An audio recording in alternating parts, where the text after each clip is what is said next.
আসসালামু আলাইকুম everyone, welcome back to our channel Shimu memes lifestyle থেকে আমি মিম বলছি। সবাই কেমন আছেন? আশা করছি সবাই ভালো আছেন। নতুন আরেকটা বৃষ্টিময় ব্লগ নিয়ে আপনাদের সাথে চলে এসেছি। এখন যেহেতু বৃষ্টির দিন, তো আপনাদের সাথে বৃষ্টির ব্লগগুলোই বেশিরভাগ শেয়ার করা হবে। তো সকালবেলা দেখতে পাচ্ছেন, ঘুম থেকে উঠে দেখছি প্রচুর বৃষ্টি হচ্ছে, তো আপনাদের সাথে আর শেয়ার না করে পারলাম না। তো আবহাওয়াটা এত সুন্দর ছিল, তো যার কারণে আপনাদের জন্য একটু ক্যামেরা বন্দি করে নিলাম। আর এখানে অনেক দিন ধরে আমি লেবু পানি খাচ্ছি না, তো ভাবলাম আজকে একটু লেবু পানি খাবো চিয়া সিড ভিজিয়ে, কারণ আমার চিয়া সিড অনেকগুলো আপনাদের ভাই অর্ডার দিয়ে দিয়েছিল, প্রায় 2 কেজির মতো। তো এগুলো তো খেতে হবে, 1 কেজিও আমার এখনো শেষ হয়নি, আরও 1 কেজি আমার রয়ে গিয়েছে, তো ভাবলাম এখন এটা আজকে খাবো একটু।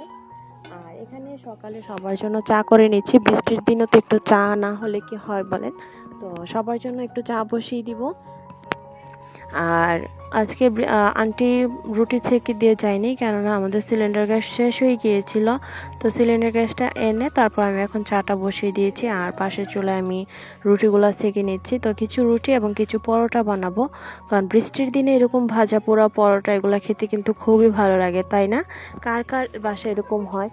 তো এই তো আমি রুটি এবং কিছু পরোটা বানিয়ে নিচ্ছি। এখানে পরোটা ছিল, ফার্স্টে পরোটা বানিয়েছি। আর আমার ছেলে যেহেতু রুটি খাবে, তো ওর জন্য রুটিটাই বানাতে হবে, কেননা ও রুটি ছাড়া খেতে চায় না, ও পরোটা একদমই পছন্দ করে না। আর এদিকে আমি চা পাতা দিয়ে দিচ্ছি। আর আমাদের চা কিন্তু খুবই কড়া হওয়া লাগে। তো রুটিগুলো কি সুন্দর ফুলকো ফুলকো হয়েছে, আর পরোটাও বানাচ্ছি। চাটাও বানানো হয়ে গিয়েছে, এখন সবার জন্য চাটা কাপে কাপে নিয়ে নিব।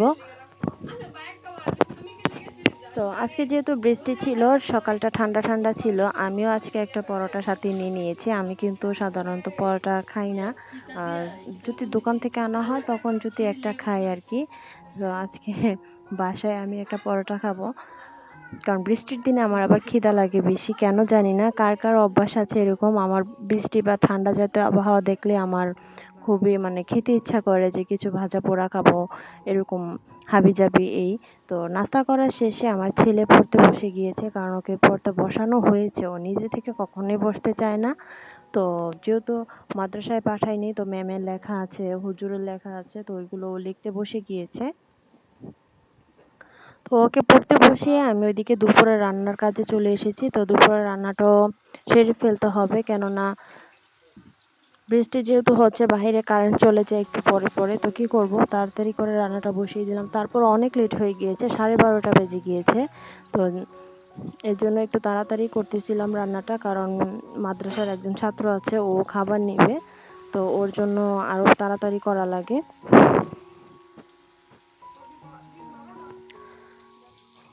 আর পাশের চুলায় ডিম বসিয়ে দিয়েছি। আজকে যেহেতু ঠান্ডা ঠান্ডা ওয়েদার, তো আজকে একটু স্পেশাল খাবার দাবার করব।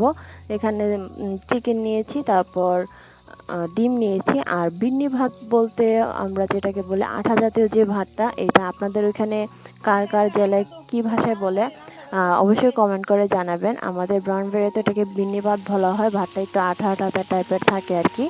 তো যেহেতু ঠান্ডা ছিল, এই ঠান্ডার দিনে এই ভাতটা খেতে কিন্তু ভালো লাগে, কারণ গরমের দিনে শরীরে এত একটা হয় না, আমাদের ভালো লাগে না। তো আমার ননদ বলতেছে, ভাবে আজকে যেহেতু ঠান্ডা আমরা বিন্নি ভাত রান্না করি। তো আমি বললাম ঠিক আছে, তাহলে নেন বিন্নি চাল নেন, আমি বসিয়ে দিচ্ছি। তো কখনোই আমি বিন্নি ভাত রান্না করিনি, এই ফার্স্ট টাইম আজকে রান্না করব। তো এখানে চিকেনগুলো ভাজা হয়ে গিয়েছে, এখন এগুলো আমি নামিয়ে নিচ্ছি।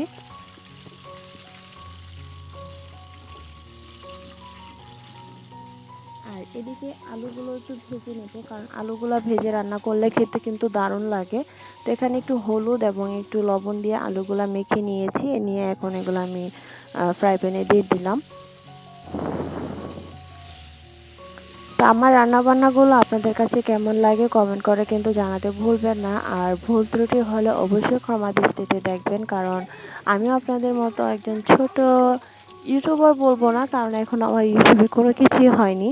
তো আপনাদের মতো একজন ছোট বোন আমি, কারণ আমি সংসার জীবনে আমি নতুন। যাই করি আমার নিজের বুদ্ধি থেকে করি, যাই রান্না করি নিজের অভিজ্ঞতা থেকে করি। এটাই, আমি কোনো পাকা রাঁধুনি না যে সবকিছু একদম পরিমাপ মতো দিব এ করবো, কিন্তু যেভাবে দিই একবারের থেকে দুইবার হলে জিনিসটা দিই, কিন্তু পরবর্তীতে মাসাল্লাহ ঠিকঠাক হয়। তো এখানে আলুগুলা ভাজা হয়ে গিয়েছে, এখন এগুলো নামিয়ে নিচ্ছি।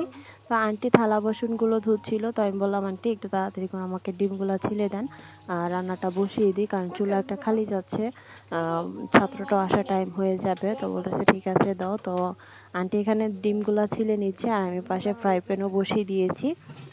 আর রেসিপি আজকে কোনো কিছু শেয়ার করব না, কারণ চিকেন রান্নার রেসিপি আমার ব্লগে অনেক আছে, চাইলে আপনারা এখান থেকে দেখে নিতে পারেন। আজকে রেসিপি দিলাম না। তো এখানে আলুগুলা দিয়ে একটু কষিয়ে নিচ্ছি, কারণ আলুগুলো তো সিদ্ধ হওয়ার ব্যাপার আছে। তো এখানে ডিমগুলো আমি ভাজার জন্য দিয়ে দিলাম ফ্রাই প্যানে, তেল এবং হলুদ আর লবণ ফ্রাই প্যানে দিয়ে দিয়েছি। এতে ডিমের কালারটা খুবই সুন্দর আসে।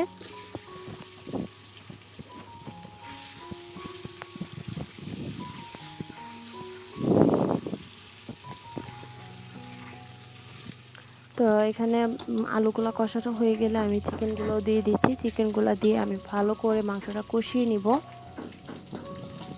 তো এটা ঝোল হবে না, একটু ভুনা টাইপের হবে।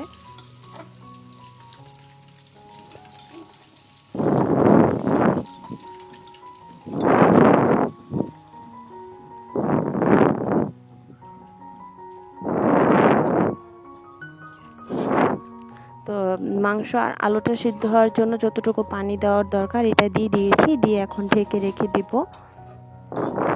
আর এদিকে ডিম ভুনার জন্য পেঁয়াজ লাল করে নিয়েছি, একটু আদা রসুন বাটাও দিয়ে দিলাম, সাথে এখন যে গুঁড়া মশলাগুলো আছে ওইগুলোও দিয়ে দিব।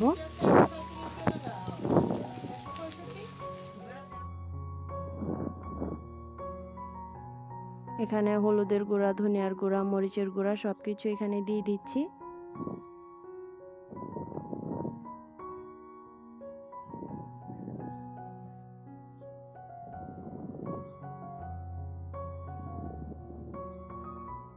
তো এগুলো অল্প অল্প করে দিয়েছি, যেহেতু ডিম বোনা ছিল, এত মশলা দেওয়ার দরকার নেই। আর এখানে একটু গরম পানি দিয়ে দিলাম। আর ডিম বোনাতে একটু টমেটো দিলে মন্দ হয় না, টমেটোটা দিলে খুবই ভালো লাগে। তো আমি এখানে 2টা টমেটো দিয়ে দিয়েছি।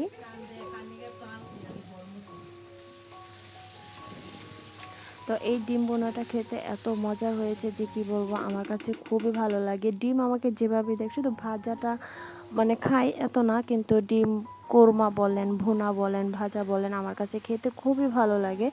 ডিম আমার অনেক পছন্দের। তো এখানে তো ডিমগুলা দিয়ে আমি এখন ভালো করে মশলার সাথে কষিয়ে নিব।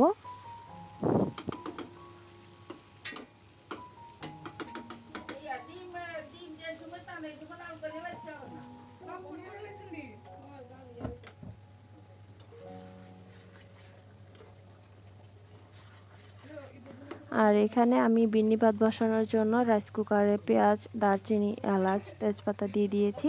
দিয়ে পেঁয়াজগুলোকে একটু লাল করে ভেজে নেওয়ার পরে বিন্নি চাউলগুলো দিয়ে দিলাম। তো পোলাও যেভাবে রান্না করি সেভাবেই নাকি রান্না করে, তো সেই মোতাবেক আমি বসিয়ে দিয়েছি। তো এখন এটার ভিতরে একটু আদা দিব, লবণ দিব। তো এই ফার্স্ট টাইম কিন্তু এই বিন্নি ভাতগুলো আমি রান্না করতেছি, এর আগে কখনোই আমি রান্না করিনি। আমার আম্মু হয়তো দুবার রান্না করেছে, কারণ আমাদের বাসায় এগুলো খেতে এত একটা পছন্দ করে না। তো আজকে এই ফার্স্ট টাইম বিন্নি ভাত রান্না করতেছি, মাশাআল্লাহ খুবই ভালো হয়েছিল। কিন্তু নিজের বলতে না, আসলে আমি যেভাবে রান্না করতে পারবো আমি বুঝতেই পারি, আমি ভাবছি হয়তো ভাতগুলো নষ্ট করে ফেলবো, যে না ভালোই হয়েছে, সবাই খেতে পেরেছে। সবাই বলতে আমরা বড়রা কয়েকজন খেয়েছি, বাচ্চারা তো খাইনি।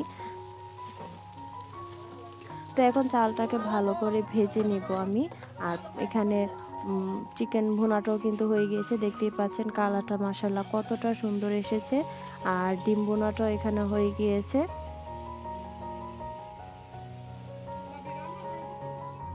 তো চালটা এখন এখন আমি ভাজতেছি। চাউল পোলাও বা বিরিয়ানির মধ্যে বা যে কোনো ভাত রান্না করার সময় এই যেগুলো পোলাও জাতীয় ওইগুলো যদি ভালো করে ভেজে নেন তাহলে কিন্তু খুবই ভালো একটা ফ্লেভার আসে। তো এখন এখানে একটা পানি দিয়ে, আরও একটু পানি দিয়েছিলাম, তো সেটা শ্যুট করিনি।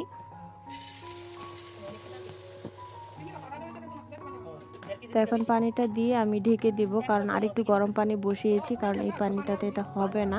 এখানে প্রায় 1.5 কেজির উপরে চাউল আছে। তো এই পানিটাতে না হওয়ার কারণে না আরও পানি বসিয়ে দিয়েছিলাম, কারণ আমি সবসময় গরম পানি ইউজ করি, যে কোনো তরকারি হোক, পোলাও হোক, গরম পানি ছাড়া আমি দিই না। আর এখন কয়েকটা কাঁচামরিচ দিয়ে দিব।